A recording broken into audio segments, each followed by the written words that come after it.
Barchaga assalomu alaykum. Kanalimda so'rovnoma o'tkazgandim, ya'ni o'qituvchilar duch keladigan eng katta muammolarni so'rovnoma qilgandim va ularda eng ko'p ovoz to'plagan javob bu ayol o'qituvchilarning o'smir yoshdagi o'g'il bolalar bilan ishlashda duch keladigan muammolar. Ayni shu muammolarga qo'limdan kelgancha javob berishga harakat qilaman. O'zim ayni kunda alfa avlod bilan ishlash bo'yicha qo'llanma kitobimni yozib turibman, hali yakunlanmadi. Alfa avlod kim desangiz, o'zlaringiz ham bilsangiz kerak, ko'pchilik bilmaganlar uchun bu qo'shimcha bo'ladi. 2010-2012 yildan keyin tug'ilgan avlod, ya'ni o'sha internet bilan tug'ilgan avlod desa ham bo'ladi. Ular bilan ishlash bo'yicha qo'llanma kitobini yaratyapman. Ya'ni o'zim ham bu avlodga biroz yaqinroq bo'lganim uchun, yoshroq bo'lganim uchun, psixologiya va marketing o'rganayotganligim uchun bularni hammasini jamlab siz azizlarga manfaatli kitob sifatida tayyorlayman va mana shu kitobimdagi 3 ta muhim ko'nikmani berib ketishga harakat qilaman. Buni yosh katta o'qituvchilar, mendan oldin faoliyat olib borgan o'qituvchilarning kattagina qismi sinab ko'rgandi. Sinab ko'rgan o'zimga xursand bo'laman. Qayerdandir noldan narsa olib chiqarganim yo'q. Real ish bergan, o'zimning hayotimda ish bergan narsalarni kitobga jamlayapman. Kimdan ish bergan bo'lsa xursandman. Mabodo hozir men aytadigan videomdagi insaytlarim foydasi tegsa yana ham xursand bo'laman. Demak biz boshlaymiz. Avvalo alfa avlod tug'iladigan bo'lsa 2010 va undan keyin tug'ilgan avlod fikrlashi, dunyoqarashi undan oldingi avlodga qaraganda tubdan farq qiladi. Bu narsani ongli ravishda biz tushunib yetishimiz kerak bo'ladi.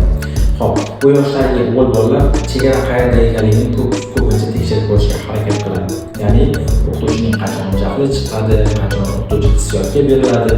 Agar o'qituvchi har doim jahlab qiladi yoki umumiy oladigan bo'lsa, o'zini ichkarisidagi narsalarni ko'rsatadigan bo'lsa, ko'rsata biladigan bo'lsa, o'quvchi bu narsadan ikkilanib qoladi. Ya'ni o'qituvchiga bo'lgan hurmati, ya'ni o'qituvchining jahli chiqqan paytdagi, o'qituvchini sokin bo'lib turgan paytdagi, o'qituvchining ko'chada turgan ahvolini solishtiradi va natijada har xil vaziyat bo'lgandan keyin o'qituvchining mensimasdan qo'yadi. Nima maslahat bergan bo'lardim? Ovoz tonini ko'tarmasdan barqaror ravishda, ya'ni past ovozda va sekin gapirishlaringizni maslahat bergan bo'lardim. Bu sekin gapirish, past ovozda gapirish hech qanaqasiga ojizlik emas. Ongli ravishda tushunib yetaylik. Bu narsa haqiqiy kuchli insonni beradigan narsa. Siz pastroq gapiradigan bo'lsangiz, emotsiyaga berilmaydigan bo'lsangiz, o'quvchi sizni jon qulog'i bilan eshitadi va gapirgan har bitta gapingiz uning qalbiga, ongiga yetib boradi va o'shalarga ko'p ehtimollar qiladi. Bu birinchisi.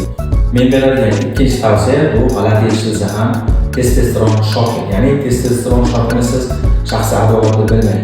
O'smir yoshdagi o'g'il bolalar sizga gap qaytaradigan bo'lsa, sizni buyruqlaringizni bajarmaydigan bo'lsa, sizni yomon ko'rganligi uchun emas, balki o'sha sinf xonadagi ayniqsa qizlar va yoshlar oldidagi o'zining erkaklik pozitsiyasini ko'rsatib qo'ymoqchi bo'ladi. To'g'ri, nimaga men oldimda ko'rsatadi deyishingiz mumkin, lekin biz unga qarshi chora qo'llaydigan bo'lsak, ularga o'chib beradigan bo'lsak yoki haqorat qiladigan bo'lsak, ularga o'z-o'zidan zashita yoqadi. Ya'ni avvalgi holatdan ham yomon holatga tuzatilishi mumkin. Endi yechim qanaqa desangiz, yechimni ham Xudo xolasa berib o'tamiz. Ya'ni kasallik aytamiz, davosini ham Xudo xolasa berib o'tamiz. Bu yoshdagi o'quvchilar bilan yakkama-yakka sinfxonada aytishish degani tortish bu mutlaqo noto'g'ri bo'ladi. O'qituvchi buni obro' qo'ygasi ekanligini ongli ravishda amalga etish kerak bo'ladi. Eng muhim chora, eng yaxshi chora esa qolib o'zi qolib gaplashib olishi.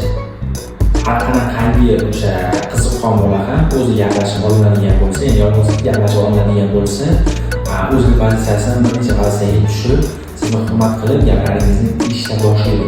Qanchalik sizdan g'azablangan bo'lsa ham yoki qanchalik sinfxonada shov-shuv o'tirgan bo'lsa ham, eng plus ravishda keyingi narsani uni kichik qilgan o'sha yutuqlarni ham barakalla deb maqtaydigan bo'lsa, e'tirof qiladigan bo'lsa, bizga nisbatan hurmat shu qadar oshib ketadiki, keyin butun sinfdoshlari oldida sizga aksincha, endi ijobiy taassurot qoldirishga harakat qiladi. Bitta narsani ongli ravishda tushunib yetaylik. Bizga jahl qilib, bizga gap qaytargan o'quvchilar agar bizga hurmat oshadigan bo'lsa, bizga salbiy sarflagan energiyasini endilikda ijobiy sarflaydi. Bunga ishonchim komil va 3 yillik o'qitish pedagogik faoliyatim davomida bunga o'zim yaqqol tushunganman. Xo'p, men beradigan 3-muhim metodik tavsiya va menimcha o'quvchilarni ko'pchiligini ishini yengillashtiradigan narsa bu energiyani jilolashga harakat qilmay, uni plus mas'uliyatga almashtiring. Ya'ni qaysi ma'noda uni jaydaroq o'rgatadigan bo'lsak, o'smir yoshdagi o'g'il bolalarda energiya juda ham ko'p bo'ladi. Uni jilolashga bosishga harakat qilish ko'pchilik hollarda samarasiz yakunlangan. Hattoki yakka o'qituvchilarda ham. Yechim qanaqa desalar, buni mas'uliyatini almashtirish. Ya'ni energiyasi ko'p o'quvchini bitta joyga jamlab bo'lmaydi, ya'ni bosim qilib bitta standartga solib bo'lmaydi. Aksincha, undan energiyani mas'uliyatga aylantirib o'quvchi bilan ishlasa. Bu qanaqa desa, sinf xonani senga topshiraman tozaligini, doskani, sinf savdoligini senga topshiraman. Yoki o'quvchilarni formada kelishini, o'quvchilarning tartib intizomini senga topshiraman, sening buningni. Bir so'z bilan aytadigan bo'lsak, yosh o'smir bolani o'sha nima deydi, qanaqa mas'uliyat posboniga aylantirib qo'yadigan bo'lsa, u yelkasiga zimmani olgandan keyin mutlaqo o'zgaradi. Erkak kishi mas'uliyat bo'yniga olishi bilan o'zi mindset ham, dunyoqarashi ham judayam tez o'zgaradi. O'zimiz ham bilamiz, yoshlardan ham oila qurgandan keyin, mas'uliyat bo'yniga olgandan keyin o'zi ijobiy o'zgarishlarni his qiladi. O'quvchilardan ham xuddi shunaqa. Sinf xonani topshirib qo'yadigan bo'lsak yoki mas'uliyatlarni o'sha yuklab qo'yadigan bo'lsak, bizga va boshqa o'qituvchilarga bo'lgan munosabatda mutlaqo o'zgaradi. Bularni men haqiqatdan o'zimdan ko'rganman. Erkak o'qituvchi bo'lsam ham, o'quvchilar bilan ishlashda qancha muammolar bo'lgan vaqtida va shu narsani mas'uliyat bilan bog'lab qo'yadigan bo'lsak, ko'p ehtimol bilan bu narsa o'zini nimasini